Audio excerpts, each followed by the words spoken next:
Bonjour à tous et bienvenue pour ce nouvel épisode de Squash News. Beaucoup d'informations ces derniers temps et comme il n'y a pas eu de Squash News dimanche dernier, on fait les news des 2 dernières semaines tous ensemble. Dernier adversaire de Tanahashi, Ridge Holland renvoyé, Deadlock Pro Wrestling, on vous dit tout ce qu'il ne fallait pas manquer sur la planète catch. Nouvelle rubrique également en fin de vidéo, restez jusqu'au bout, mettez un j'aime, abonnez-vous et commentez. Générique.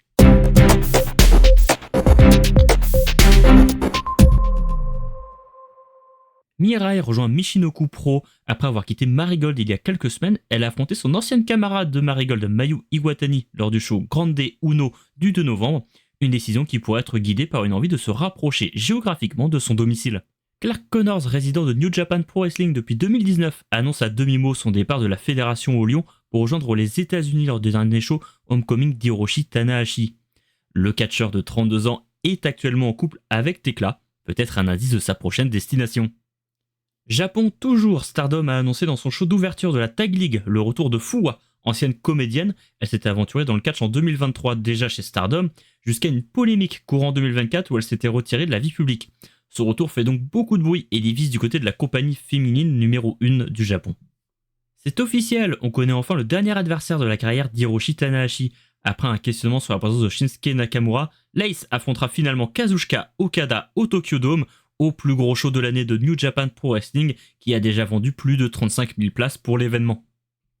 MBM signe avec DDT, le catcheur belge baroudeur européen va apprendre à connaître le style japonais. Son premier match est d'ailleurs déjà annoncé pour le 22 novembre où il affrontera Ultima Sombra. Il aura également l'occasion de connaître un show au Korakuen Hall le 30 novembre.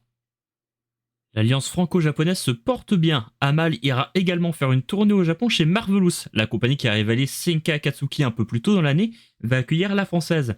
Elle a déjà affronté Nightshade pour son premier match du 2 novembre. Les shows Marvelous sont disponibles avec décalage sur Wrestle Universe.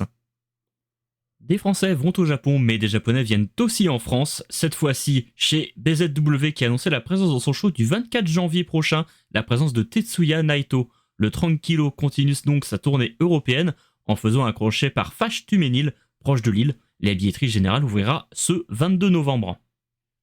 WWE a mis fin au contrat de Ridge Holland, l'anglais de 37 ans, sur la touche à cause d'une blessure connue lors d'un show TNA pour lequel il n'a pas été rémunéré, a été renvoyé de WWE pendant sa convalescence. WWE continue de payer pour ses soins, mais sans salaire. Ridge Holland s'est plaint de sa situation, ne pouvant plus effectuer sa profession.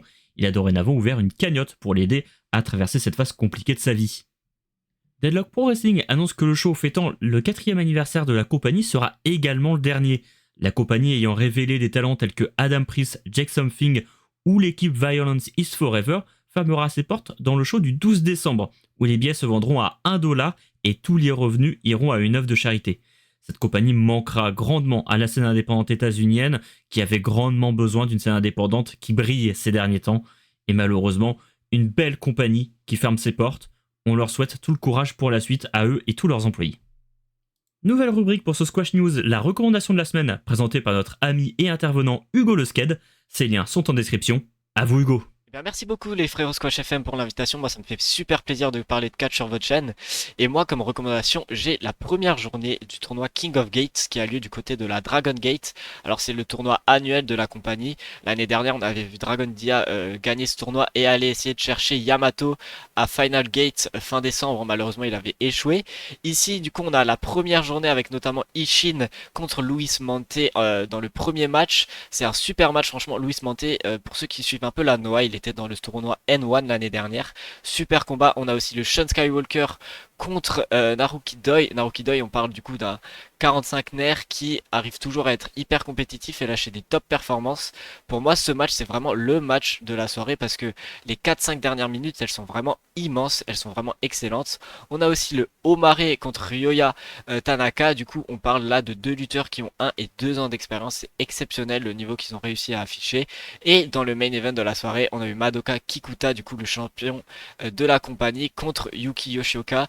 Pour beaucoup, Yuki Yoshioka, c'est celui qui va détrôner Kikuta. Et le match était fabuleux aussi. C'est un super main event d'une vingtaine de minutes, il me semble, qui est surtout qui est toujours agréable à suivre. Donc, moi, la Dragon Gate, c'est une fédération que je regarde occasionnellement, mais à chaque fois que je regarde, c'est vraiment une valeur sûre. Donc, c'était pour ça que j'ai voulu recommander ce show.